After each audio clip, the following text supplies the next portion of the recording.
California. I want to tell you right quick that he and his wife bring with them a gift for the victims of our earthquake. He spearheaded a group out there in a short period of time because he knew he was coming down here. They all sent some checks over to John, $700. All right. This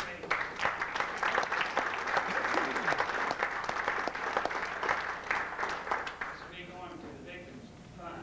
What we're going to do is get right with the program here. First of all, I would like to introduce Susie Zenter. Would you stand up, Susie? John's wife.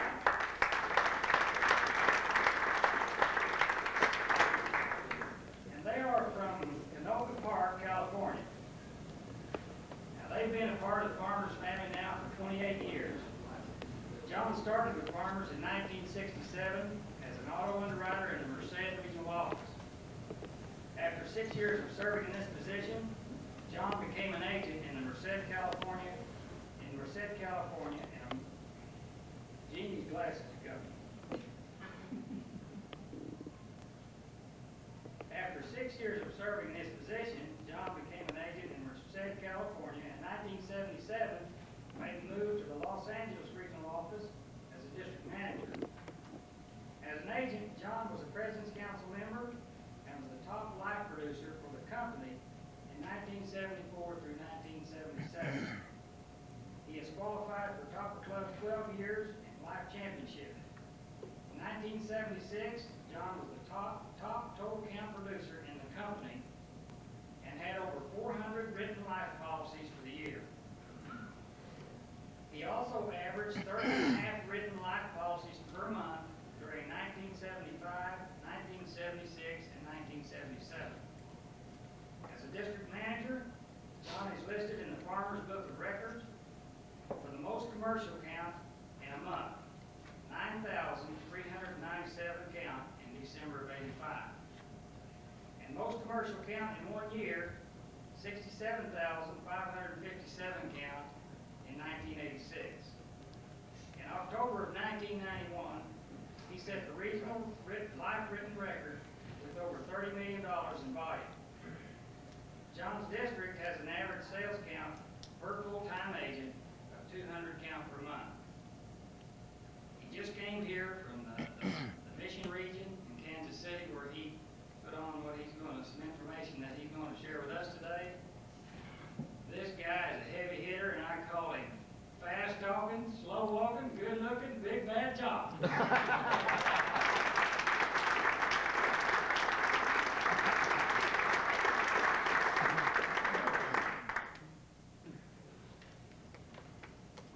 I like that good looking part.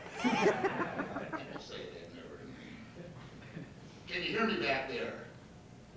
Okay, that's good, because this mic's down a little bit there.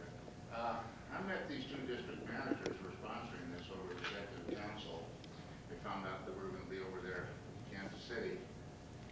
They said, y'all come on over here and talk to our folks with the same message. But I'm bringing a little bit different message to you folks because of something that happened right after I met Jimmy and James. For a week, Susan, John, 250 million Americans couldn't believe what they saw. It didn't happen just here, it happened in each one of our hometowns. This happened to all of us. And I thought about coming here and seeing you folks, and my thoughts and my heart was here in the heartland the whole time. I pulled together some checks from some people. I have to start by telling you that there's a lot of things that happen, including an earthquake I'll talk about in a minute, but I don't understand how we can have the enemy among us like we do. I know that there's 250 million Americans who want people who are our enemy, even if they're one of us, to take a one-way plane ticket out of this country and find a place where terrorism is a hobby, because it won't wash here. I know that what came out of this is much similar to what has come out of our earthquake, and that is people pulling together. And now, it is with all Americans and many people around the world. And for those of you who know people who have lived through this horror, and for those soulless miscreants who want to do this and will probably do it again, at least we have some national solidarity.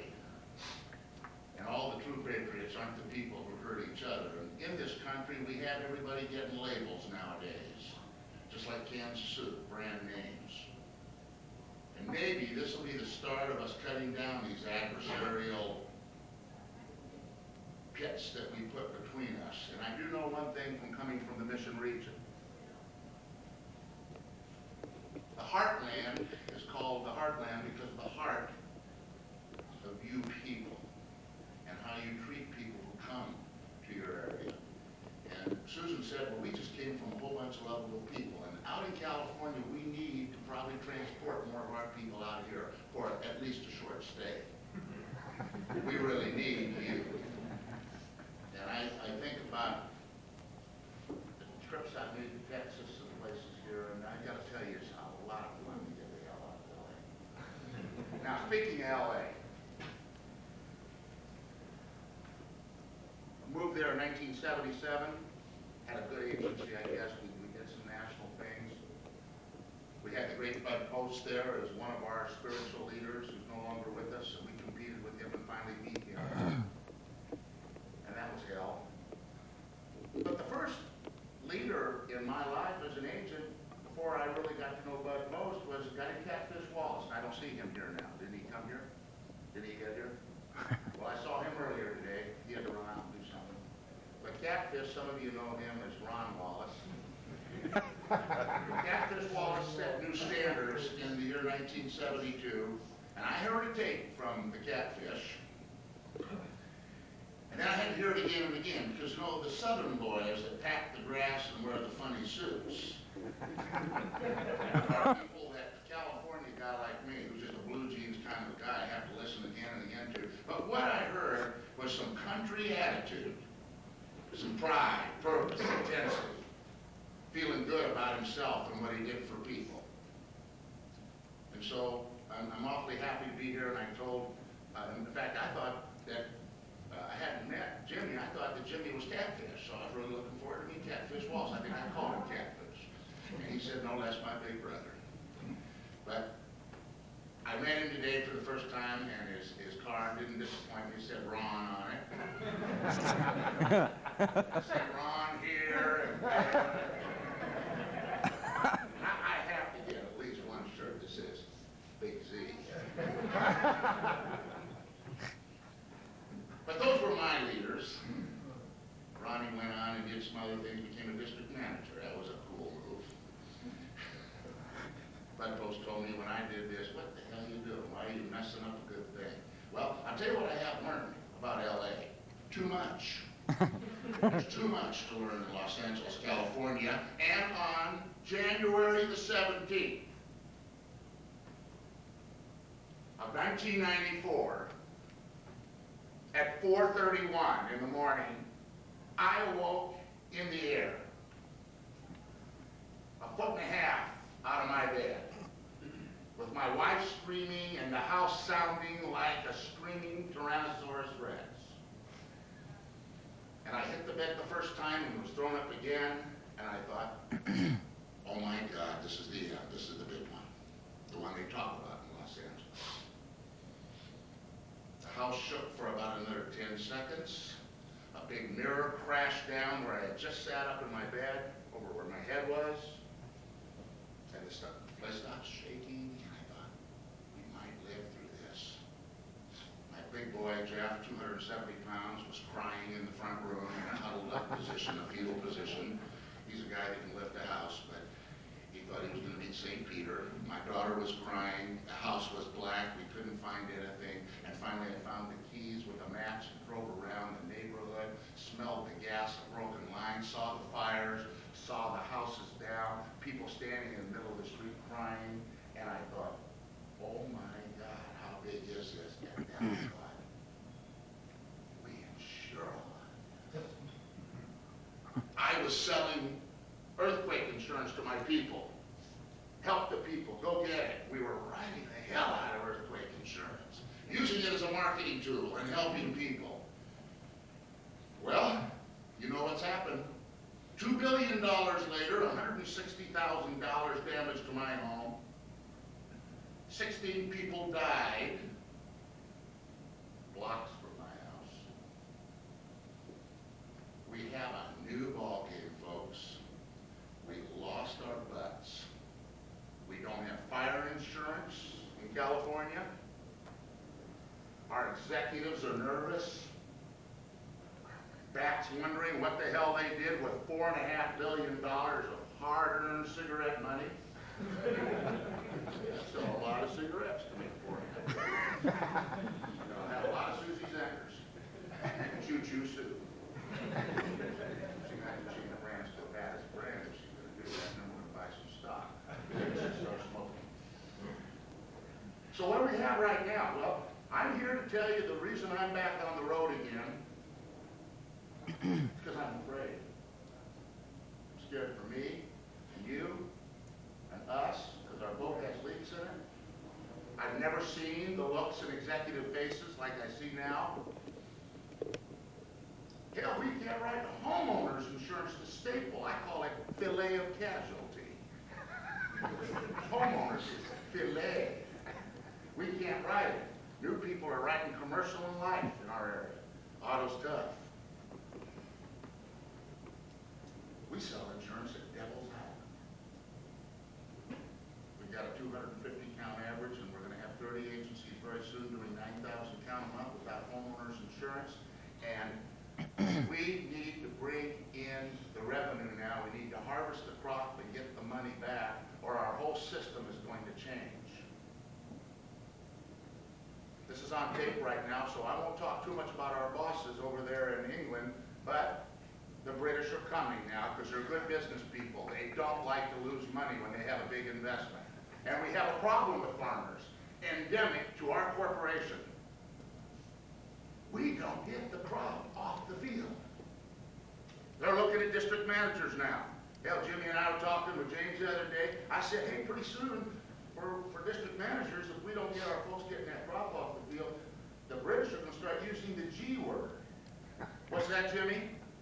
Gone. The G word means that I'm out there saying, sir, I'd like to talk to you about your life insurance. So we have to do something about it. If we don't, hell, we'll end up with a C- rating. We need premium. Now let's talk about the B++ rating right now. I saw a regional manager stand up the other day, and people were worried about that. I'm going to tell you why we have a B++ rating.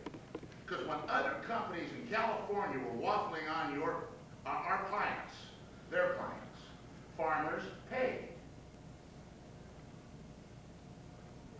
When adjusters were coming out with other people and stalling them with other companies, farmers paid. We have more satisfied clients in Los Angeles who have written letters to us saying, you're one hell of an insurance company. My brother across the street had State Farm or Allstate or 20th Century who paid nobody, and damn, you should see the difference in the way I was treated in Eagan. Thank you very much. We'll never leave you. Now we know, even if we are paying a little more money, you're worth it. You're for real. So this is an unsolicited testimony to the fact that Farmers pays and takes care of their people, and that's really nice to know. Because we all get tipped off at Farmers Insurance. We won't tell anybody that. But we go home to our kitchen, and the kitchen was made for bitching.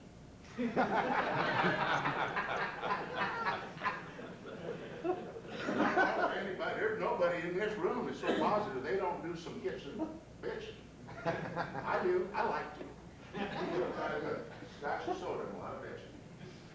Clean it out, and then I'm a guy again. But there's some systems that you have to do right now, and even in this President's Council District, 2 Life Championship districts. And this is the cream de la cream. This is the cream of the crop. A lot of you going to toppers. A bunch of you to Life Championship. I'm still going to tell you what happened in Merced, California in the 70s. We did some stuff. stuff right now. Now, I'm going to pull out a toolbox here. Hold on. Don't you go anywhere. Stay right there.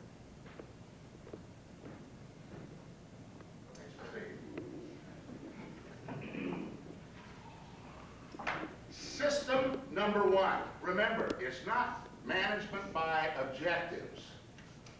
Corporations go, well, you can't be successful unless you have goals.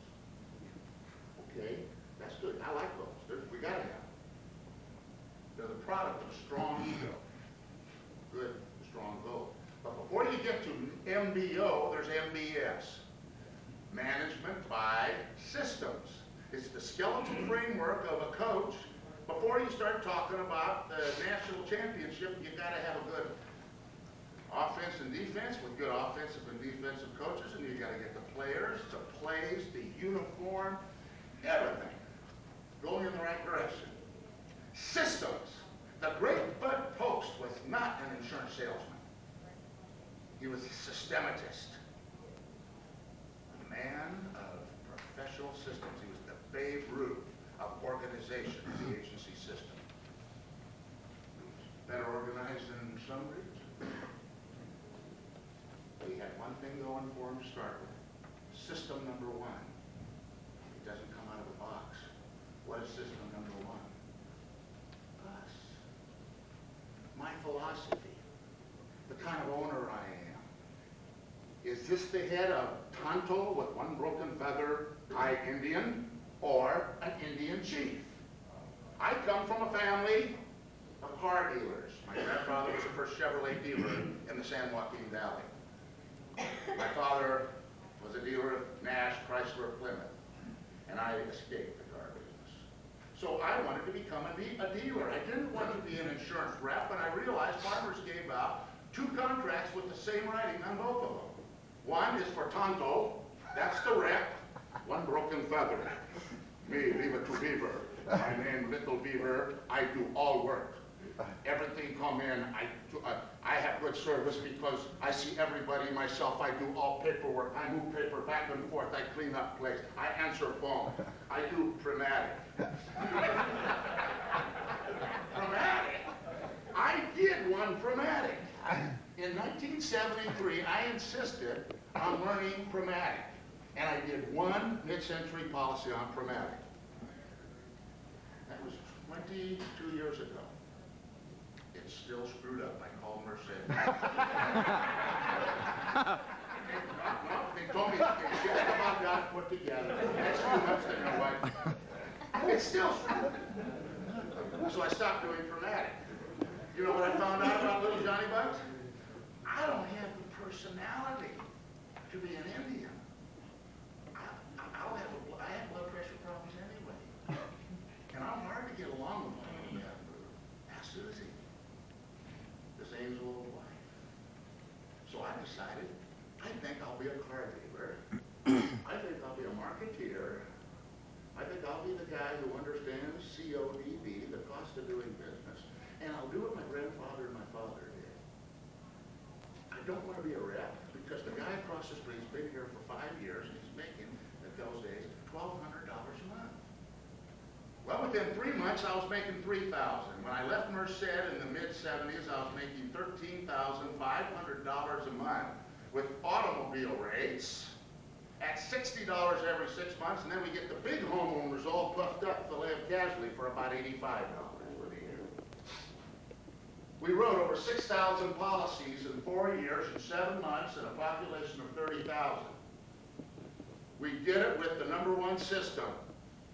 This one and that one, and we brought in a staff and we ran it like a dealership. Our office hours, celebritized, which is so important, were posted on a card with a fairly ugly looking guy's picture on it, 9 to 6, 6 days a week, and an emergency hotline number.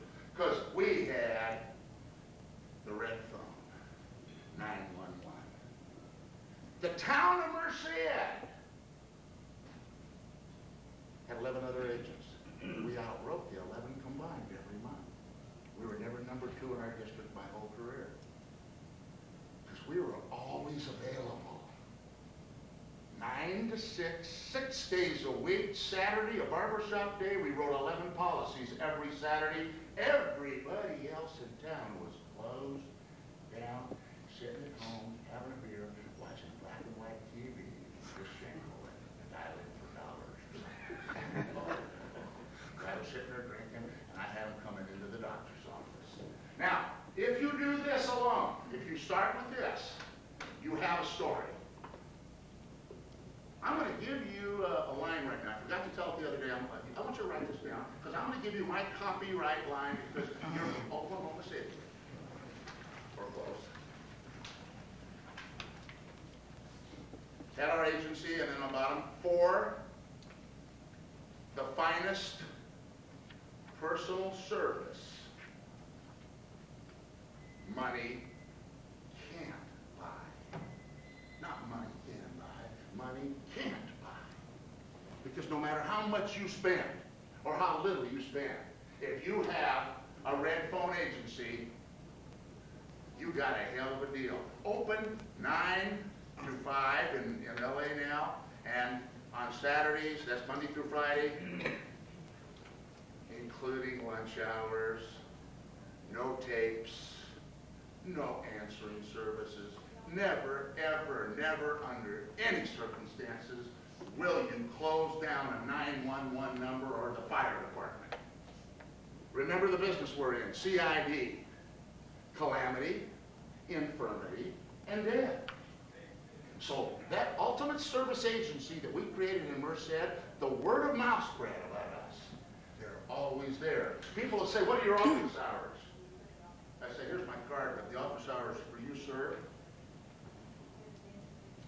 are January 1st through December 31st of every year we work for you. And I hope that's a long time. January 1st through December 31st. Now, some of you are going, okay, big boy, you have to make a cycle commitment. All right. I want to have a life. Well, I do too. I'm an artist and I invent games, and people say I have a lot of fun. In fact, some people say I have too much fun. I'm really enjoying this. I don't do much. I'm not really an insurance person. I'm a business person. I'm an entrepreneur.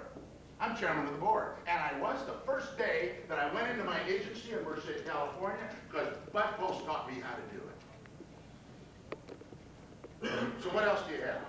Remember, on your card, here's another system. This is all, someday if you see me down and out now, you folks owe me a scotch and soda for this. One scotch and soda for the idea. That's my price. Figure if I know enough people, that's a lot of drinks when I'm down there. I'll be all right. Now, on the back of your card or on the front, you do something called emergency hotline. Emergency hotline. That means, remember I said January 1st through December 31st? That means we're always here. Just remember about Farmers Always talking about Premier. We got a lot of people on tapes and answering services. And growing number of those, especially in Los Angeles, maybe here. We can't be premier if we're not here. That's my slogan. You can't and we can't be premier if we're not here. If we didn't show up with our 911, what the hell are we selling? We cater to calamity, infirmity, and death.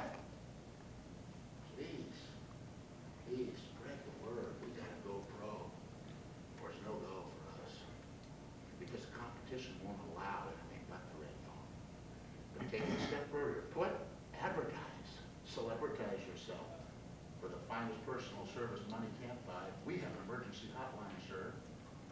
Sir, Mr. Jones, when your State Farm been there a long time, like on a weekend, let's say it's one of those 4-day weekends and you have a real calamity, what do? There's nobody to call? Well, you're paying too much money for your insurance with them or us. We don't want you waiting around. You can call this number and somebody within about 3 to 4 hours will call you back and take care of it. You're paying too much money for your insurance. And I don't want you sitting around with something that you even think is close to an emergency. God, I sold a lot of insurance that way. I took away a lot of business from people who had been with people happily for years. Because people are looking for a value on the buck, and this is 20 years later. Now they're really ticked off about their insurance rates. not a $60 auto premium anymore. It's $485 now. And going up. So the red phone starts, and if you don't have a red phone, the rest of this isn't going to be as good for you. Might not count. Now I'm going to have some of you come up with your cards. I came up with a real big promotion for you. Everybody that has, we're having a drawing, everybody that has emergency hotline on their card, I'd like to have it, and it has a set, 6 days a week operation. Bring it up, we're going to have a big raffle. Okay, let's get them up here. Okay, put this over here. We won't use this. Do you have one? Okay, we'll just leave it over here. That's for you. Okay, I'm sorry we didn't give it away. Now, let me tell you the next time I come here, because I'm going to be invited back someday. I'm just going to go fishing over there. Please do this for yourself. Get somebody in there, and remember one thing. It's your store. You're the dealer. I didn't say you had to be there. Because I wasn't. I thought I was. You hire somebody to open your store on Saturdays, and you get an answering service that says, Wallace Insurance Emergency Hotline. That's your emergency hotline. It costs you no money, and except for the person that opens up the store on Saturday. Now, some of you, I know, don't have a secretary. Okay, I don't want to get into that. You know you have to. Everybody's always pounding on you. I don't know how you're going to make it in this business, seeing all the crap. Do you think the insurance business and all the BS that you run into daily is a lot of fun? Would somebody raise their hand that thinks that that kind of stuff is fun on a daily basis? Please raise your hand. I want to know you and buy you things. I want to send stuff to you. There's a problem. No, the insurance business is BS. It's a lot of crap. It's depressing. That's why I don't know too much about the insurance business. I delegated it so I can have fun, sell a lot of stuff, help a lot of people, and then if somebody has a problem with my staff, I am the red phone. Because this system's intact and taking care of people. And if somebody doesn't get the right numbers when they're doing the loss ratio, I am chairman of the board and it will get to me. So it's not like I wave the whole thing off. But I don't want to see it very often. I want to stay very fresh and happy. And I make an awful lot of money doing that. I have young people making $15,000, $16,000, $17,000 a month after 2.5, 3 years in the business. My brother-in-law, who's 5 years in the business up in Lancaster with rates like yours, got ticked off the other day because his folio was only $22,500. And he was just walking around like this. I'm not going to work for that kind of money. It's all up here. This is a field of dreams, and these are the crossbars right here. This is the goalposts. It's all here. So when you look at farmers, well, hell, I could make a lot more money if we were more competitive. My BM isn't a good trainer. And look, it's too sunny here. People don't buy when it's hot. Business never gets slow. Never gets slow. We do. Because right now, as we're talking, there's somebody renewing their policy with somebody they don't like. So, you go, all right, Senator, okay, good talk, good philosophy. Move. All right. Blue sky, what does that mean? I don't have no money, John. I can't be hiring your big staffs. What, do you think I came into this thing with a $50,000 a month income? I had a nest egg from farmers of $4,500 that was gone instantly. We walked right into our agency out of the underwriting department, dropped our daycare center, and went broke. Let me ask you a question. Did your district managers or your previous district managers hand you over on that first interview a big pile of money? Hey, Ray, Roy, I'll tell you what, we're going to send in this file to farmers. I'd like to write you a check for $10 grand. Is that how it worked? No, you know what they did? They suckered you in just like I got suckered.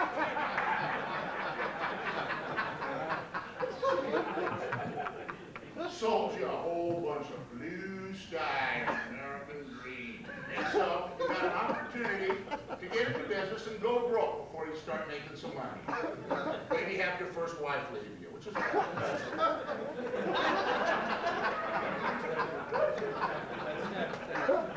watching your wife and kids leave. Well, I've got an agency, no family. So, what do we do with you? And you're not, hey, look, man, this is the cream of the crop. You folks are the ones with the courage in America. You're entrepreneurs. This is the ballsy, gutsy bunch, men and women. I mean, you're here, you made it, you're in great districts. You're women. Be proud of yourself. You got special freedom and a special life. Except one thing, you're understaffed. Level 3 bonuses allow you, when you do right in that life every time, like a lot of my people are, to confiscate, to embezzle the whole check. The whole check the person writes for life insurance, you get to embezzle it and not go to jail. Level 3 means everybody with one of these that's functioning and moving around goes, wait a minute, I got a lot of clients. I'm going to write enough business to get to that. And then everything that they write, I won't get 10% or 15%. I get all of it. 100% of it. It's stealing it. I like it. I like legal theft. It's good. It's very nourishing.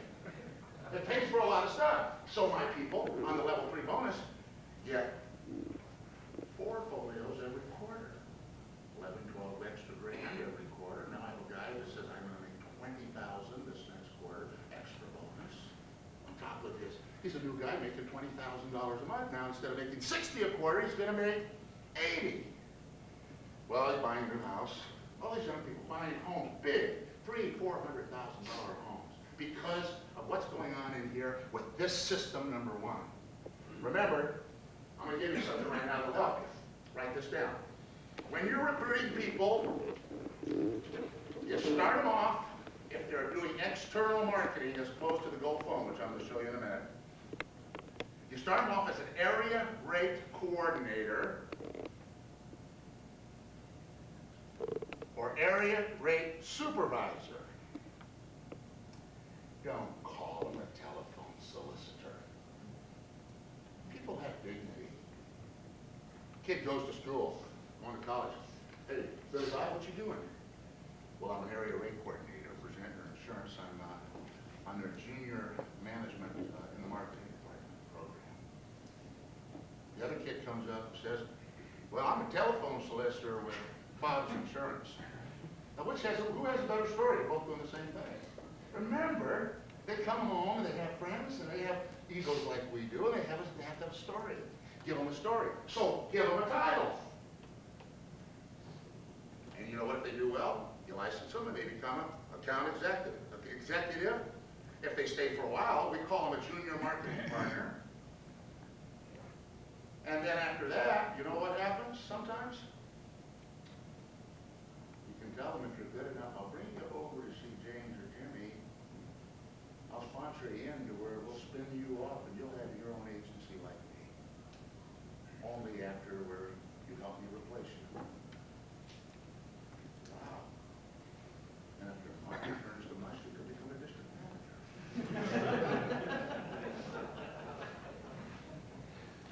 Cut that out of the cake.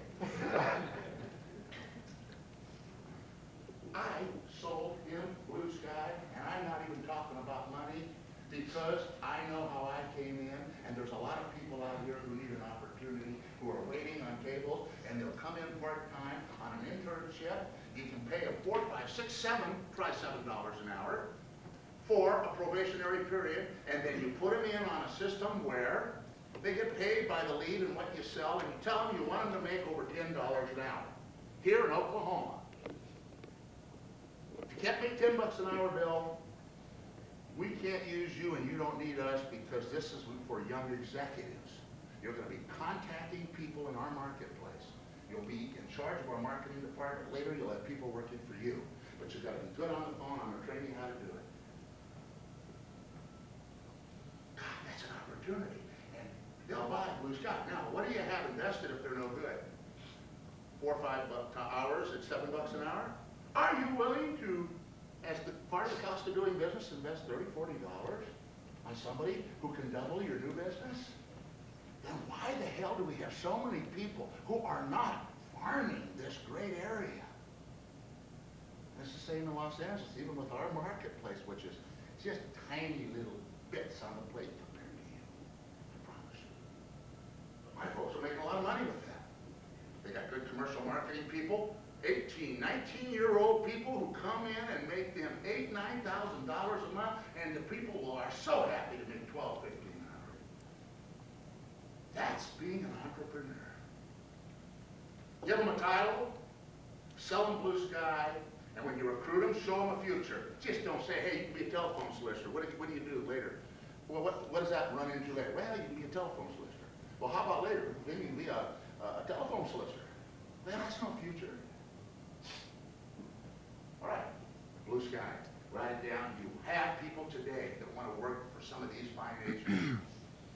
Once you do that, once you got the staff, you got people working for you, then you need another kind of a person, and that's called CCM, Client Control Management. Client Control Management means this. Exactly what it says. Except there's another tool.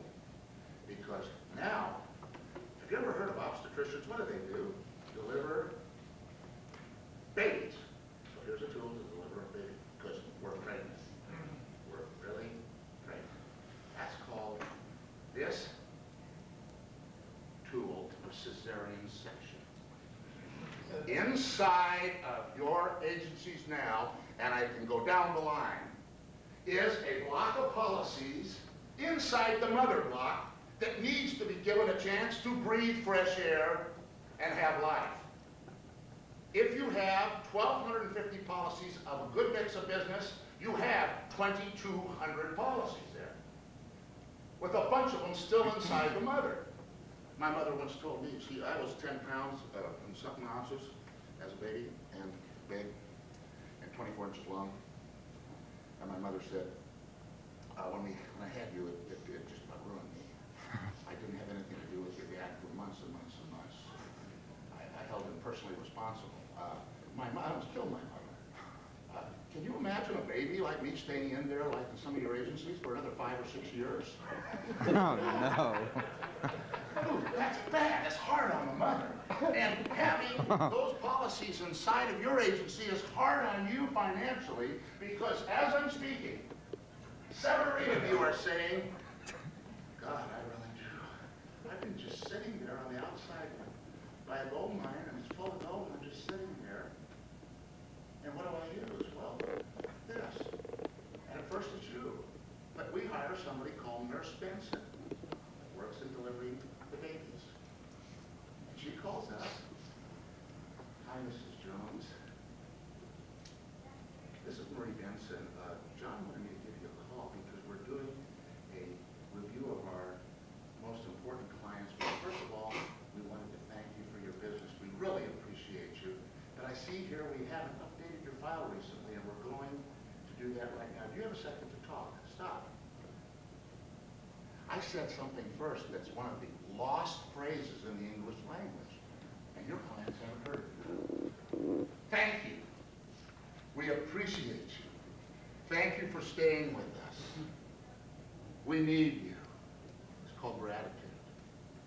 Then, after you say thank you, which, by the way, that alone is not a wasted call.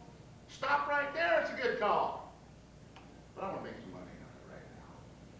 So, back to the Go phone. I see here where, now I look at the coverages. I see you have $300,000 on your homeowner's policy. Well, for about another $1.75 a month, we can get you $500,000. And then when you're on your auto policy, you had $2,550, and the minimum that we think you should have now, based upon what you have there, is $100. And you go through the whole thing. Now, the stuff you guys know.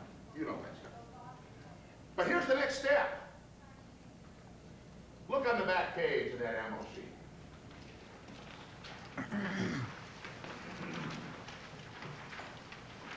That presentation was used by my secretary. My staff used to set up about $1 million a month for life insurance, between $750 and $1 million, about 15 policies a month. Because I spent the time to have them talk to our patients. And I don't have this in front of me, but I kind of remember it. You ask them, what are your house payments on that? Around $1,000, $1,500? And they say, yeah, then you take that times 12, and take it times 30, get 540,000. That's why we should all own a bank. Jimmy, that's why I want a bank, because that's what you get if you keep paying, and there's no payoff.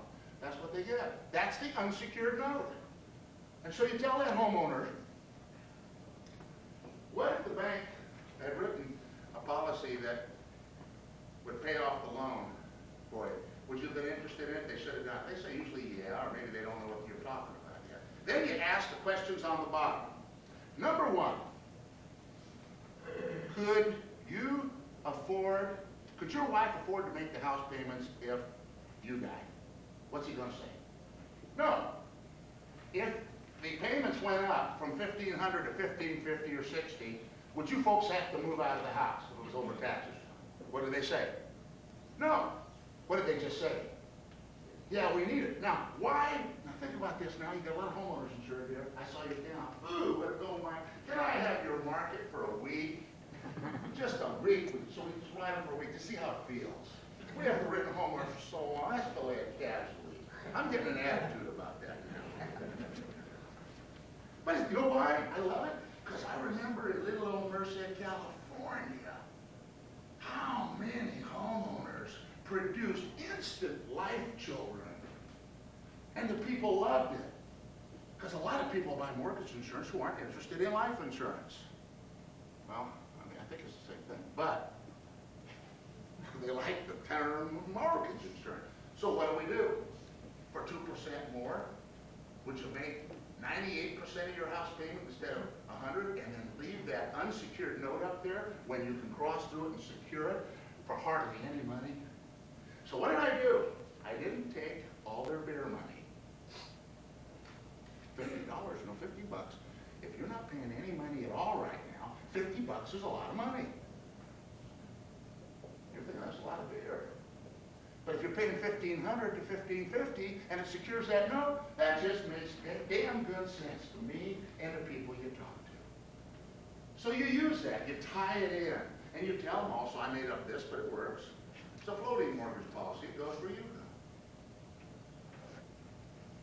That's what the Gold Phone does. It tells people what they need to know, and there's one thing I want to ask you to do. In 1994, after the earthquake, my people realized when we went back in there we were in trouble, and they got galvanized and decided, we got to do something, we got to help this company now. This is a call to duty. And we weren't writing that much life insurance, making 95% of the quota, and just kind of got people not making bonuses. And I wouldn't go to the life championship, just write a lot of commercial, and I surrendered in front of my district. Oh, John's finally gone over here. We knew he was. Who's the guy? I said, I surrender. Take me in. I'm not going to ask you to go out in the evening and make life presentations while I'm at home having a martini and watching sports. But here's what I'm going to ask you to do. That's why I brought up the Gold Phone. Please, as doctors of your own hospital, I beg of you, have the decency, the morality, the heart to give every one of your patients a prescription. The RX that tells them, at least over the phone, what they need to know to make sure that they protect themselves. We did that with a lot of earthquake insurance, so we cost farmers a lot of money. They paid and paid and paid. That's why they're B+. They paid and paid and paid. How long do you think we're going to be B+ with a company like this? A long time? No way. This is a prideful play. Anybody that says on this B+, this is the way we are, we're a B company, that's baloney. I just was with management. They're ticked off about it. But you know how we get it back? We give a prescription to every one of our patients on the phone and tell them what they need. Like we did in Merced, California, we had 70% of our households with life insurance and a huge bug of casualty. Because if they weren't going to be coming in, and if you're new, you should be out there running around doing it. You should be like Catfish was when he started. But you know what some of you old timers can do right now? Go we haven't made the clubs and stuff, if you just get on the phone and give them a prescription, and it sounds like this. Bill, you need it. It's in the ammo sheet, by the way. You should get it somewhere. Yeah, people like you shouldn't take a chance, Bill. Look, I'm just gonna do what a doctor does. I'm gonna give you a prescription. You have a little pad there. I want you to put this with your insurance policies. Yeah, you get a $250,000 policy for $43.15. Hold on, watch. Rustle the paper like a radio. No, you're a non-smoker. Hold on, I was screwing you. Hold on here. No, that's only $29.88. Yep. We can put Mary on that too, and get you a group rate that we can package up with your other insurance. I'm sorry, we didn't call you before, but your birthday's coming. I want you to write that down. Now, when they write it down, now watch this. Now you're going to be playing like Bud Post and Johnny Zender did now. This is the doctor deal, obstetrician thing, not an insurance thing. Doctor thing. You tell them, look, I'm not going to be chasing you around on this, but this is something you should take care of. Now, see, a doctor, when he gives me a prescription, he doesn't say, I'll take you down to the place at Save-On and buy it for me and take me home to my house and pour the water and open my mouth and put it in. Like that. No. He doesn't help you take the pill. He just gives you a what? A prescription. He just scribbles something down nobody can read but a couple people. And they charge a lot of money. Now, and you take the pills. Now, why the hell? Bud Post taught me that. Why don't we use the gold phone and give a prescription to all of our patients in the hospital? Because if they don't do it, at least you did the right thing. See, we're doctors who have taken in our business the hypocritical, not hypocritical, because farmers is promising fast, fair, friendly reviews. It's a lie. We don't do it. We advertise it. It's false advertising. We don't call our clients, and we don't advise them, and we don't keep their policies up to date. And our company is dying from lack of nourishment. And many of our agencies aren't doing well either. So if you, tomorrow, or today, start calling people and talking to them, then something good will happen. Now, yesterday I made an admission that I've never made before, and I'm going to tell you something about me right now. I did it yesterday, so I might as well do it again.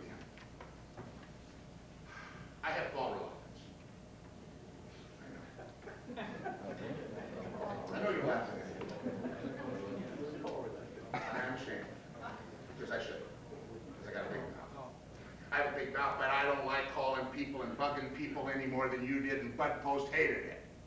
He doesn't want to be a professional nuisance. I didn't, I don't. So I devised this doctor thing, this prescription ploy to advise a lot of people over the phone and turn them into patients instead of prospects. I took myself out of the sales business and I put myself into a crusade where I advise my people properly. I don't want to be a nuisance. I don't want to be the guy on, what was that show, Groundhog Day? Did you see that? That guy comes running over, that life salesman, wild-eyed, one of those flaming crazies? No. And by the way, you won't either. Because if I have call reluctance, maybe you do too. So what you do is you set up a system in your office to advise everybody and tell them you should have it, get it somewhere. I'm going to tell you what you need, and we're going to mark down in the file we advise you. And then they say, we can't afford it now. They write down, can't afford it. And then you postpone it until their next birth date and say, I'll call you then. Because there's one or two reasons they said they can't afford it. Number one, they don't think they need it. You didn't create a need. Or number two, they can't afford it. Either way, even if you're not a great salesperson, you will go to Life Championship about every year and make third-level bonuses because our people are proving it. If you'll just give everybody a prescription. That's quite counter to a lot of people who want you to go out on 2 or 3 appointments.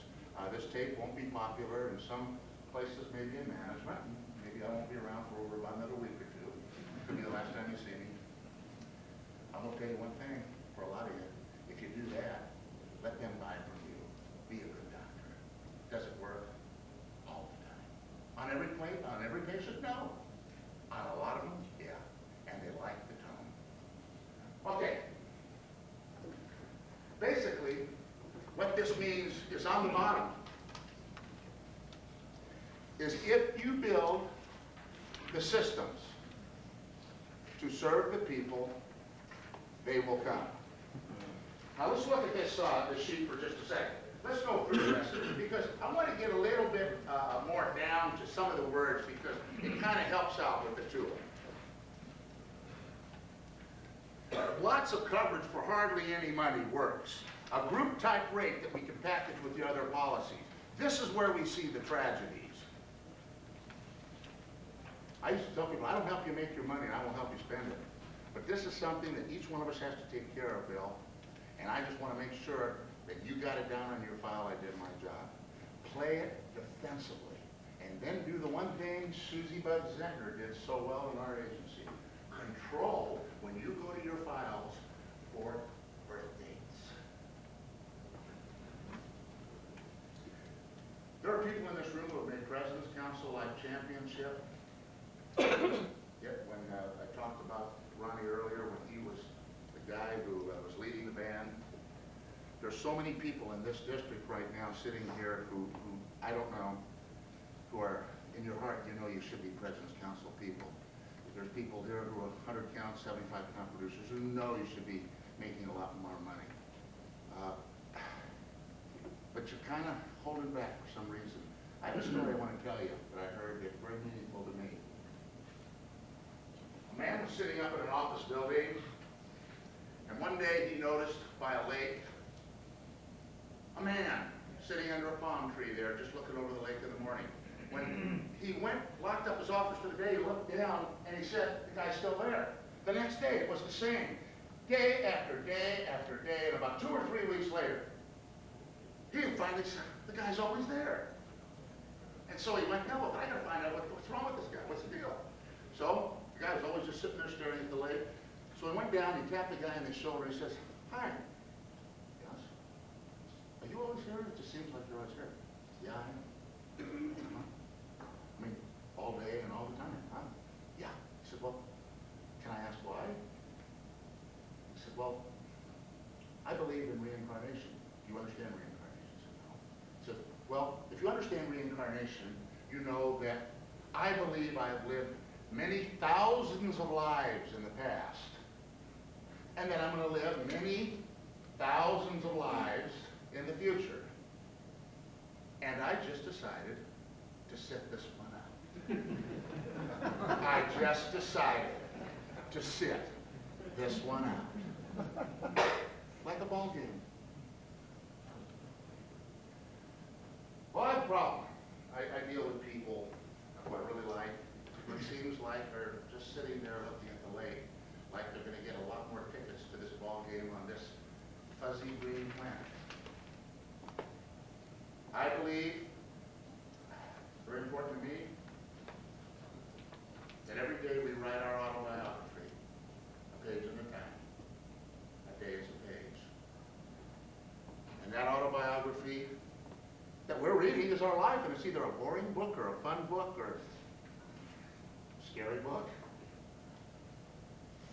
And I find it very sad about the human condition, the state of the human mind, that some people are writing a book that they find boring, where they don't even star in their own life story. They don't even star in their own life story, or they had chapters before where they starred, and they just decide to write themselves out of their own script. And we're only here for an instant. And I don't understand that. And here we are in a business where people get jaded and angry, like avocado dip. When you sit it too long, it gets dark. And it looks like something you don't want to put on your cracker. I've worked a lot of manual labor. I have bad back, and I hate to do that again. In fact, Jim and I talked about it last night. After many years of being an independent contractor, we're basically unemployable. We just don't want 9 to 5 working for somebody who checks to see how long you took a break. And many people like water spots that are drying on the outside, the small water spots on the outside of a splatter of water. With the old-fashioned, I'm leave it to Beaver, I won't call my people, I'm an impersonal lines agent. If they need something, they gotta figure it out for themselves. Those water spots will be drying. And they're not taking the opportunity of a lifetime. And I swear to God it's in this room today, and I promise you that Farmers is screwed, glued, and tattooed if the people sitting here and others like you don't make a move right now and go and talk to our people and tell them what they need to know. I promise you this corporation's in trouble and going to go through endemic changes that will go from top to bottom, and they're already going that way. This is a real red alert, and that's why I'm on the road, bad back and all. I'm scared. And so what do? We go back to our stores. We open them up like never before. We get a brochure, put a picture on it, and everybody's here a little better looking than I am. That's going to work out good. It worked for me. I should put Susan's on it next time. Now, and you celebritize yourselves. Because remember one thing about your life story. You are a community within a community. It's Wallaceville, Oklahoma. It's your community where you safeguard your people. You make sure that they have the finest personal service money can't buy. You give them the best, you open up your store, and you care, just like Oklahomans and all the people in the world. All that good heartland feeling. And you do it in your store that has your name on it because that's your life story. Susan and I went to the bar after my talk the other day, and there were some agents from Iowa sitting there. It was a young man who was sitting there who they didn't want to go back to the rest of the meeting. They were having a pop. And I was too, and I didn't have to go back. And I started talking to him. And the more I talked, this guy was getting uneasy with me. He was jerking. His head was twitching. I thought, God, I gotta stop talking to this guy. I could be accused of something later, something. I'm doing something wrong. And I said, is there something wrong? He said, no. That whole time you were talking to me. Because he didn't know how to separate the A. He had an agency that was him and the agency. It was both together. Now, you know what happened? He wasn't making any money, he wasn't organizing it. His wife one day said, Ralphie, I'm leaving right now. Where you going, hon? Away. When will you be back? Never. She walked out on him, broke him to pieces. Well, what happened to him is he folded up, and his agency folded up, because they were one thing.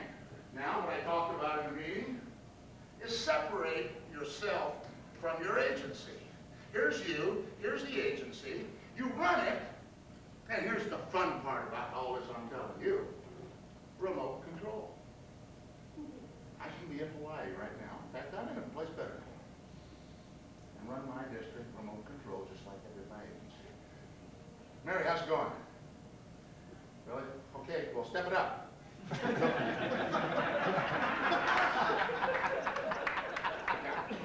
Well, we talked to Bill. Hey, Bill, what's happening, man? 38 policies for the week? Hey, it's Wednesday already, man. We wrote a lot of policies. Do I have to come back today? No, I'm gonna stay another month. No, I got a purple and yellow fish here and a big green drink. Palm tree.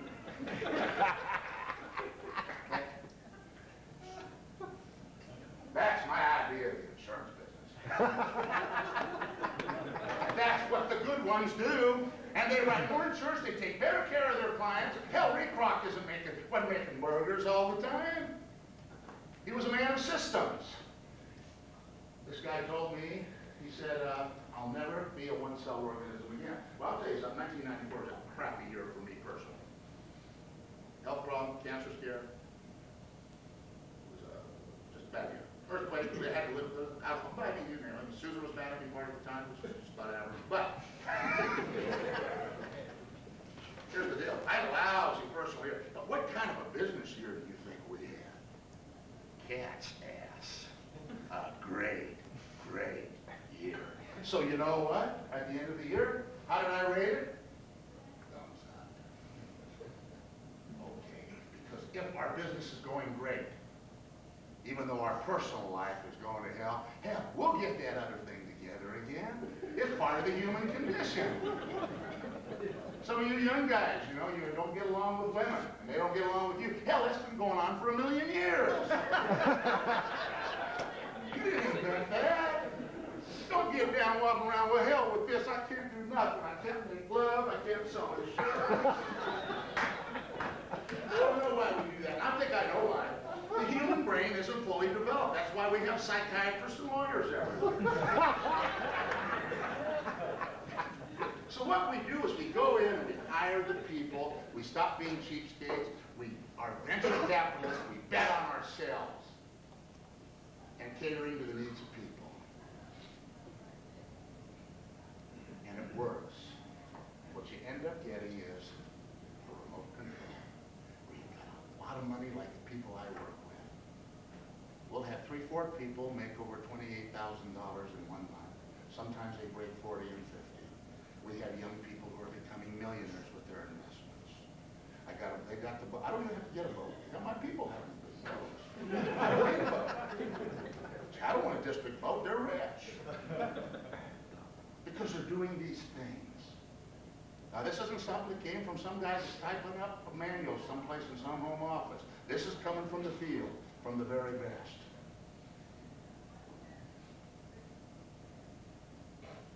It's real stuff. Thanks for having me.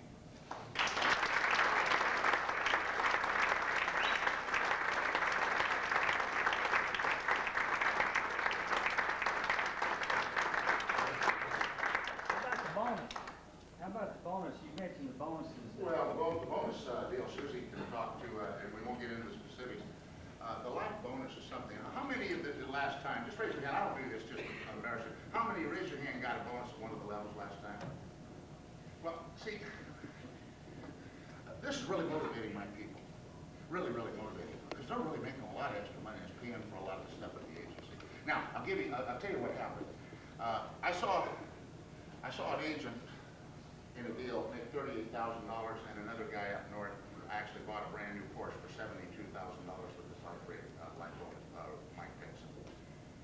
And I've seen district managers making real big money and then spending it on their people, and I'm taking my people, because we got about half the district getting big bonuses on a big cruise. I'm not trying to spend any of your money here, but God, if you make real big bonuses, don't tell anybody, but they make a little too. I like to convince our people in California I'm doing this mainly for free. But it's not, I'm kind of like I'm a semi-pro. But it's real money for all of us, and it really does backen up your agency system. And if you're not getting bonuses, first of all, Susie did a deal to get the lapse ratios under 10, which means one thing. Like if Catfish was doing what he like he starts doing, he'd probably be doing it about in an hour. But back, I mean, you're talking $25,000, $30,000, $35,000 every quarter. That's real American money, man. And I don't know why. Now we're not talking about helping people or morality or love. We're just talking about the nourishment for an agency. Because a lot of you are saying to yourself, that sounds good, but the worst words for a capitalist to say, an entrepreneur, and this is the worst sentence in the English language. I can't afford it. Yes, I need it. I know it would be good for my agency and my family, but I can't afford it. True capitalists and entrepreneurs don't use that. They always find a way to fund it. And that's the difference between Tonto and the men and women of many feathers.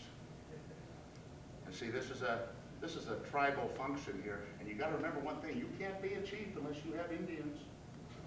If you have a reservation where you're just walking around with a headband, the big headband, you think you're a chief because you got a funny hat. You're an Indian.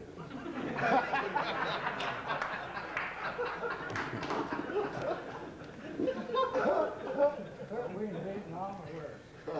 Well, right now we're in Vietnam, in Los Angeles, California. I gotta say one more thing here. The email, I was with this man. He comes in from a different angle, but ends up to the same place where I finally get. I have not read the E-Myth. I have read it, but I live the E-Myth. Get this book. This guy's a genius. He has a lot of stuff in here. And then, after you read it once, then you read it again. And then you keep reading it until you install systems. Because he said one thing that I thought was excellent the other day. He said, you know what the definition of a big business is? A big business is a small business that did everything right. And that's all it is. It's not people that started big, it's people that started little. Any other questions? Thanks for having me here.